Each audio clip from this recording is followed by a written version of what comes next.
Welcome to the webinar, which is Zero Trust Data Collaboration for Remote Workers, which is being hosted by the Edge Computing Association. It's great. We're just celebrating just over a year of being around. We're delighted that we've managed to get an audience of about 200,000 subscribers who have been following the news and opinions and events that we've been doing pretty solidly for the last year. And just wanted those people that are following, the next 4 to 6 weeks are going to be pretty busy. You're going to start to see some new things come up on in our emails and on the site. So it's pretty exciting. Just to introduce ourselves, our guest today is Tom Ward, who's the VP Marketing for QNext. He's also an advisor to the Edge Computing Association, but Tom's a 30-year veteran and was a founding employee of ATI Technologies, and has experience in large multinational companies like NEC and Celestica, as well as the entrepreneurial small startups such as MGI Software, which was sold successfully, and now QNext. Tom has an MBA from the Schulich School of Business at York University. I'm Phil Bliss. I'm the founder of the Edge Computing Association. I call myself a digital marketing pioneer. That's probably because I'm a bit of an old guy, and definitely a technology entrepreneur and a marketing guy. And I've been at the forefront of digital media development for the past 20 years. I was there at the beginning as a strategic advisor to companies like Cisco and Microsoft and Apple, as well as working with quite a number of technology startups. So today we're going to focus really on how the edge computing framework is becoming much more common as organizations are pushing data processing functions closer to the edge of their networks. And it's probably going to get even faster over the next 2 years, basically. But shifting so many key tasks to the edge of the network does create a number of challenges for enterprises. But one of the most critical has to do with security. End-to-end encryption has been around for a while, and it does facilitate the type of encrypted communication that only the sender and receiver can read or see. And we're seeing the very fast growth of a zero trust policy or security architecture for edge applications that allows them to grow along with the edge network. So it's pretty cool on that level. When you combine these cutting edge techniques, you can deliver precisely the infrastructure governments, institutions, and enterprises need to safeguard their information data along the edge.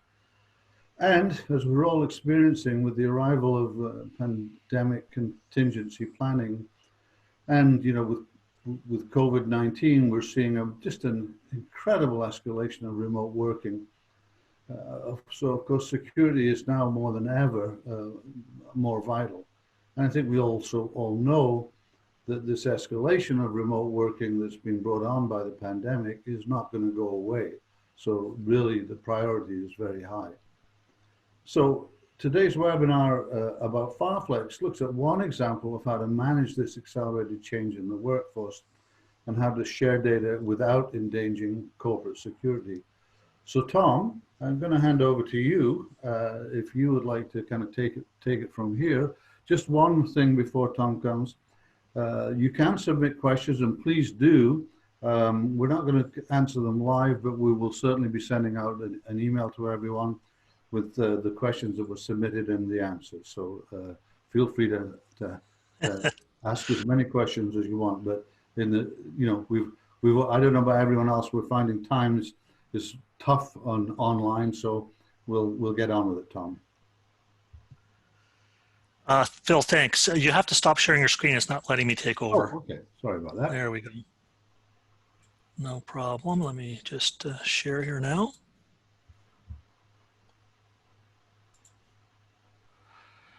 Okay, you can see my agenda screen? Yes, loud and clear. Okay, wonderful. Well, when you go into webinars and you're working from home, the big question for me has been, the big decision was, do I give in and allow my wife to cut my hair before the webinar or after the webinar, because you can see it's getting kind of shaggy. I haven't had my hair cut in a couple months now. So as you can see, I chose the latter. I wasn't going to come in with crooked hair. I thought I will come in with kind of shaggy hair instead. But joking aside here, what I want to do is talk about how you can equip your workforce properly to work from home securely without compromises. And especially given our current situation with the pandemic and contingency planning. And I'm going to talk to you about this in terms of 4 different inflections that we see going on right now. And the first one is the rise of the distributed workforce. You know, we've seen the workforce changing from a remote workforce of employees who work remotely to including contract workers and gig-based workers, and that's really the norm today. And we want to give them the tools to be able to work productively without sacrificing security and confidentiality. So that's very paramount today. The second is the emergence of hybrid IT. Organizations now, today in the modern organizations use a combination of on-premises infrastructure as well as cloud-hosted infrastructure. That's what hybrid IT is. And that produces different problems and siloing of information, and it produces problems for your traditional perimeter-based security, which brings us, those first 2 issues have been expanding the perimeter. And so that brings up the movement towards zero trust to address how security has been, the security needs of the modern workforce today, the modern organization that uses hybrid IT, that has a distributed workforce. And I'll get into what zero trust is and how we implement those policies. And then also related to the movement to a distributed workforce and the movement towards hybrid IT brings in the whole importance of data governance for the modern organization, since a lot of times you're sharing now governance with other people. And you know, there's been a lot of regulations coming out from governments such as HIPAA, GDPR, so that try and force organizations to make sure they are governing their information properly and they're not just handing it over to someone else. So having said that, let me go on to the first slide or second slide. And first I'm going to talk about the rise of the distributed workforce. So what is a distributed workforce? It is the virtualized workforce of remote employees that you've always had, but adding into that contractors and gig-based workers. And those workers can be located anywhere in the world. Like, for example, you might be doing, for example, some website development, and the SEO work's being done by a contract worker out of India or out of Vietnam or someplace like that, okay? So your workforce is expanding, you're tapping into that global talent pool and lower price geographies in a lot of cases. And organizations are doing that today. And so we also, 70% of the workforce today is now working remotely at least once a week. That was before the pandemic planning. Okay, now probably is 100%. We've seen that you get about a 13% productivity increase when you allowed that full-time telecommuting, okay? And the typical organization saves about $11,000 per person per year. The productivity comes because when you work from home, you can put in more hours. You're basically always on call to work, and you're not traveling. The commuting time and now is a lot of it's being converted into work time, and you don't have as many distractions and things like that. So that's how you see the savings. That's why you see the productivity increase. And that's all been enabled by the technology inflections that we've gone through: the smartphone, the tablets, VPN, software as a service, cloud storage, remote desktop technologies, email, all of those technologies. And now with the arrival of pandemic contingency planning and COVID-19, that remote workforce and the evolution of that's accelerating, and it's paramount. It's a priority for all the IT departments of every organization around the world to be enabling those tools securely without compromises. The problem is that when you move to a distributed workforce, it does introduce compromises, and it introduces significant issues of privacy and security. For example, you're not going to give a gig-based worker a VPN access, because you're giving them access to the entire network infrastructure. Now, obviously you put some controls around that, whatnot, but for every gig-based worker, for every little project, you're not going to give them VPN access. And so, and if you're sharing files with them, you're going to use a third-party cloud provider, and that's introducing compromises to privacy and confidentiality of those files, because When you give it to your files to a third party, that third party has a legal access, rights to legal access to those files. Governments have legal access to those files, foreign governments even in some cases. So, you know, there's obviously some types of judicial oversight, but the reality is that they have access, third parties have access and whatnot. It's all done in secret, you don't know about it. So for a lot of companies, a lot of organizations, they do not allow their files to be stored on third party sites, such as banking and financial institutions, insurance companies. And so they really can't use those tools today. And some have professional standards that recommend you don't do it. So those are compromises that you have that we've accepted because we want the productivity benefits to our distributed workforce. The other productivity benefit the other impact that we've seen has been the fact that now you have to upload files, you have to download files, you have to manage your storage space with the cloud provider. You might be running out of space. So you buy more space. You get cost creep. You're constantly swapping files back and forth. You know, like for example, if you're collaborating on an AutoCAD file, that file could be a gigabyte, and you want to just make a small change. Well, you've got to download it to your computer, make the little change, upload it back, and when it's uploading, it could take a while. So your employee goes off and he goes for a coffee or he starts talking to someone else while it's uploading. So you lose productivity there, and you might be in the same office, in the same cubicle right beside somebody. So you have to, if you want to make a change and you're collaborating on that over the cloud, you have to download it, make your changes, upload it, even though you're in the cubicle right beside them. That all takes time. It all impacts productivity. So that's related to the big files. It has problems for big files because they take time to upload and download, even for small changes. Versus if you're on the network, it doesn't take any time at all, right? But if you're over the cloud, it takes time. So having said that, we're putting that in the context of your distributed workforce. I want to just give you a very fast overview to FILEFLEX Enterprise and then talk about that in context of the other inflections that are coming. So what is FILEFLEX Enterprise? It is the industry's first remote access sharing and collaboration platform for hybrid IT, which means we support on-premises storage and your cloud-hosted storage for remote access and sharing and collaboration. Essentially what we do is we give that cloud functionality of remote access, sharing, and collaboration to your own storage. And we turn everything into a virtual private cloud, everything in the company. So whether it be your on-premises, your SharePoint, or your cloud-hosted storage, your infrastructure as a service storage, such as Amazon S3, your Azure, your cloud store, your Google Cloud, you could be your EFSS cloud providers, etc. Okay, so we support that hybrid IT infrastructure. We're the only ones who do it. We bring it all under a single pane of glass, and it's all integrated together with your on-premises storage. And we bring into that a zero trust policy engine for the security and securing the access to that storage. We're the only ones who do that we're aware of. We do it through a decentralized edge computing architecture, which means that we leverage the storage and the computing power of the edge devices. We don't put things on a central server. And we bring IT control back over file sharing because now it's all controlled by your own organization on your own infrastructure services if you want it to be.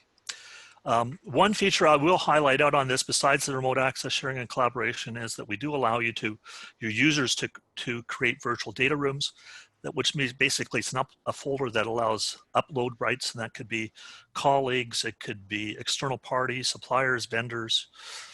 They can upload files into that data room in a confidential manner. That data room could be anywhere on the infrastructure. It could be on your own NAS or your own server. It could be in your infrastructure services if you want it to be your. And you can have as many data rooms, or a user can have as many data rooms as they want. A user can have as many external parties connecting to that data room as they want. There's no additional fees. It's included in the low user fee that you already have. The user has complete control over who has access to that data room, what access rights they have, and it could be view only, it could be view and download rights, it could be editing rights, it could have a calendar expiry on that data room if you want, and it can be controlled by user basis. So that's a great additional feature. Now, hybrid IT, what is it? I'm going to talk about it. I'm using that term as a relatively new term. When we say hybrid IT, we mean a combination of on-premises storage, such as your server storage, server-attached storage, your network attached storage, maybe your SharePoint if you've got an on-premises implementation of SharePoint, a private cloud if you've already built one, your personal computers, all of your network storage, your on-premises storage is a hybrid IT, because now you're combining in, or modern organizations are bringing in infrastructure as a service, okay? Your cloud hosted storage. And the reason they do that is because there's been a lot of pressure on them. There's been understaffing of the IT department. There's been reductions in force. And so it's very easy to spin up, for example, a new VM in an Amazon environment. You know, it just takes you a couple minutes. Whereas if you have to do it yourself, you got to go into your server room and install a new server, connect the cables, put on your operating system, do all of your security around it. It takes a while, right? And so there's a cost involved versus you need another one on infrastructure. It just takes a couple minutes and up you go, you've got a new server up and running. The 90% of companies are using infrastructure services today, cloud hosted services. 60% of your workloads are now on a cloud hosted service. So it's a big trend. And it's great for IT. They got great tools for IT. It makes it very easy for IT, but they have very poor tools for the end users. How do end users get in there? You know, you basically have to create a virtual private cloud to access that storage. And you get a siloing of information. So what FileFlex does is brings that all together in a single pane of glass, all from one dashboard. It's all integrated together. You can access, share, collaborate that storage no matter where it is, whether it's on your own infrastructure or on third-party infrastructure.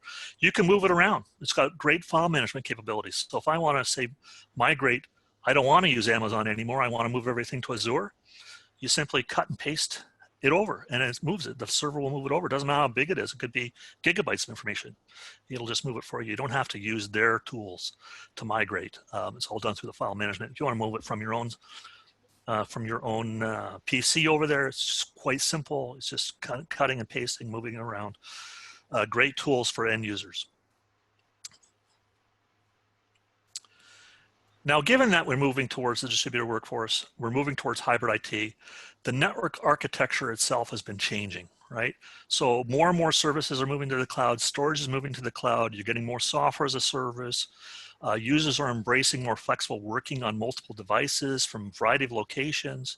So the network perimeter has been disappearing. Where is it? Who's controlling it? And with that has been the traditional value of your traditional defenses, okay? So in a zero trust architecture, that inherent trust is removed from the network. And just because you're connected to the network doesn't mean that you should be able to access everything that's on the network.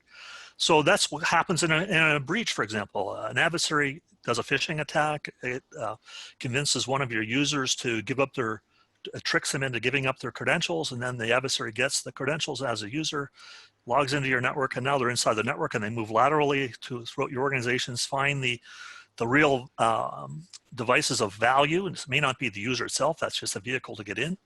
And then they stick ransom, they find your servers, they put ransomware on your servers, and they find every server in the company eventually. And then one day you wake up and all your servers are locked down and you can't get access to your own storage or your own infrastructure even until you pay up, right? So that's your traditional based security. It's using antivirus software, it's using port and firewall lockdown, it's using passwords, it's using VPNs. Users inside the perimeter are trusted, but in a zero trust architecture, it's recognizing the modern world today, using VPNs, it's using software as a service, using cloud services, it's using distributed workforces, okay? And it's recognizing that, and so always authenticates every transaction all the time in a never trust, always verify model. And everything is secured through a zero trust policy engine. So that eliminates unauthorized access to data and services, and it makes it as granular as possible, even down to the file level, okay? And so as a result of that, 60% of companies today, according to Gartner, are gonna start phasing out remote access through a VPN in favor of a zero trust architecture model, a zero trust policy engines, okay?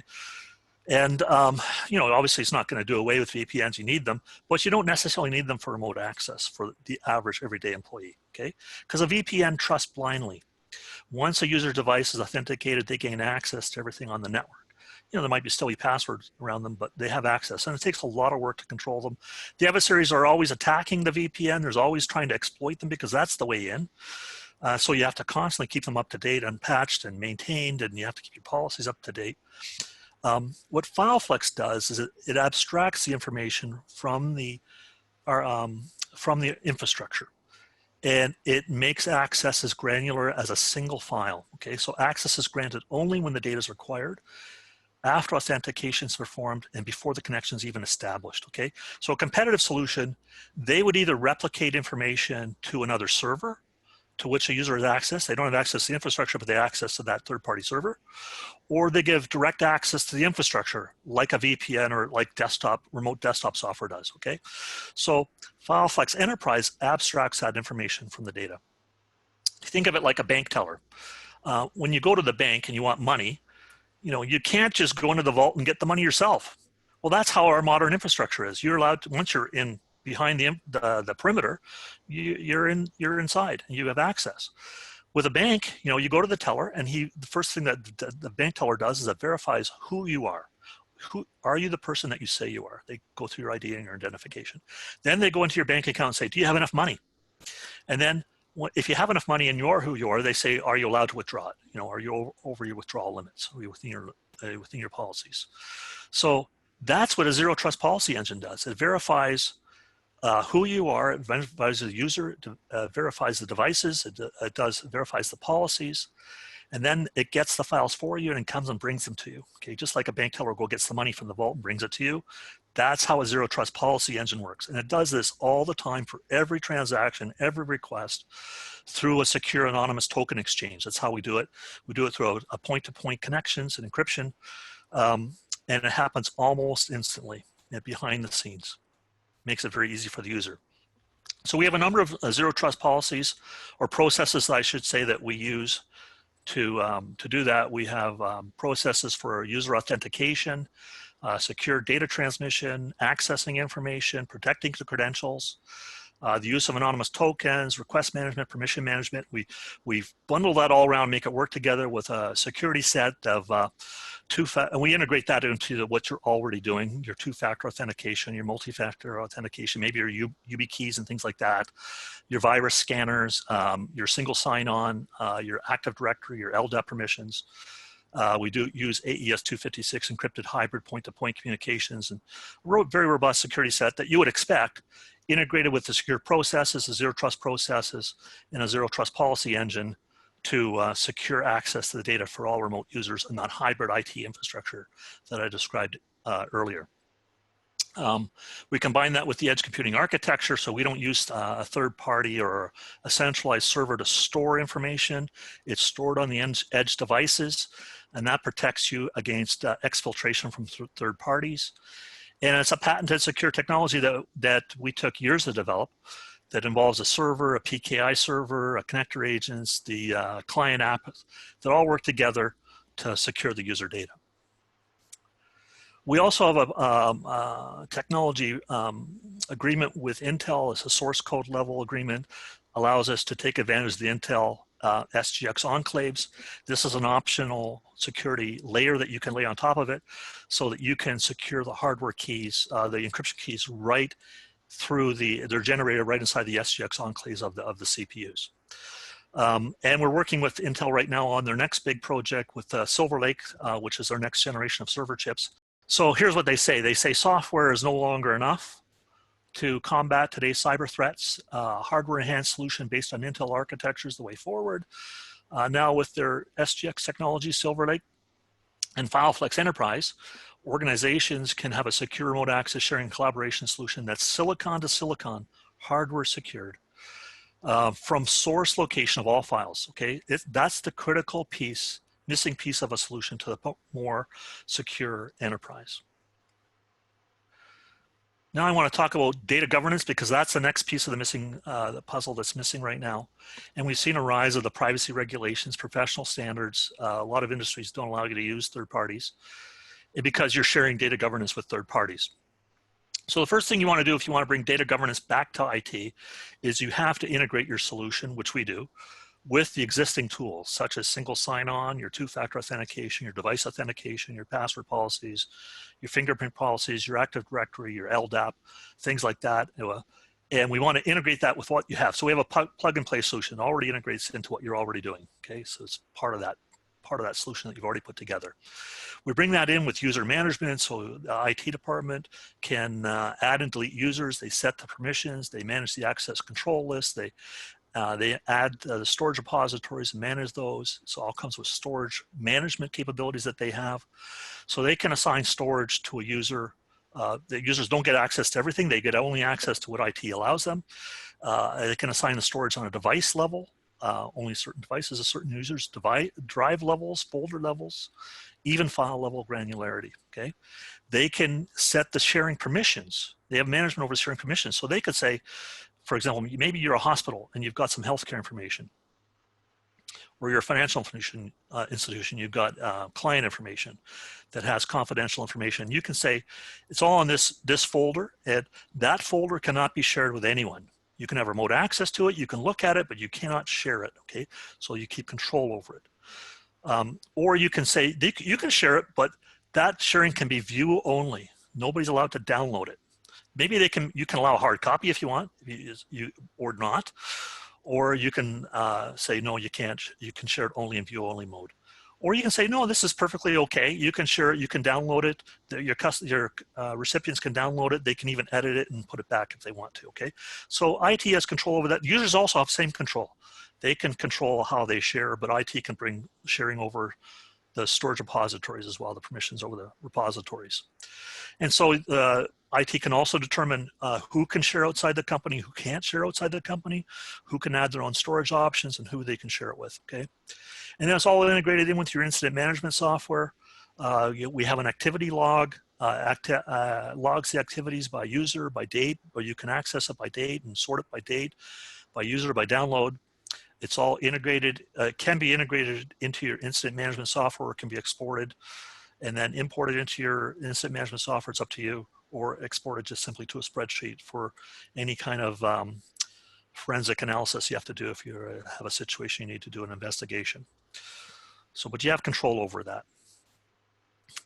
It's a software-only solution applied to existing storage, so it's a very low total cost of ownership. So, you know, you don't have to, it runs from a VM, it's very, very light. You can even run it from a NAS. You don't have to buy a new server to bring this in. You don't have to buy any new storage. You can it runs off your existing storage. Okay, so there's no new storage, no new hardware required. It's very simple and easy to run. You don't really have, in most cases, you don't have to hire anybody to administer it, run it. Once you've got it set up and running, it requires very little maintenance or update. It's very easy to deploy, very easy to manage. It's easy to scale it to thousands of users very cost efficiently. We don't have, like I said before, we don't have to build a third-party data center that's very expensive to build and maintain and operate. So it's a very low monthly fee per user. It's unlimited in terms of how often you access it or how much storage you can access. So you don't get any cost creep, because under other solutions, you know, you buy so much storage, and then as you start to run out of storage, you got to buy more and you get cost creep. Or you pay more and as you get more storage, you got to pay more. Ours is one low fee because you're leveraging your own storage and you're running off your own storage. So having said all that, I want to say thank you. That's it. If you have more information, I do want to mention here that we are technology partners, as I said, with Intel. We're a Microsoft development partner, a silver level development partner, and an HPE development technology partner. So having said that, we do want to be in touch with you. We do want to, if you had any questions that went into the chat, we will answer them separately to you by email.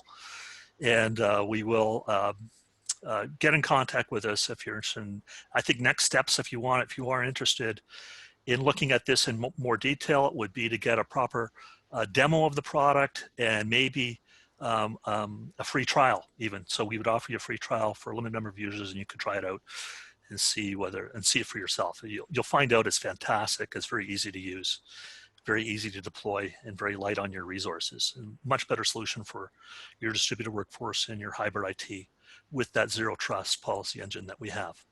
So with that, Phil, I'll hand it back to you. Thank you, Tom. It was a really interesting presentation, and thanks everyone for turning up. I think it's certainly useful and a great piece of edge technology. Look forward to seeing you all again at the next event. Okay, thank you. Bye bye. Thanks. Bye.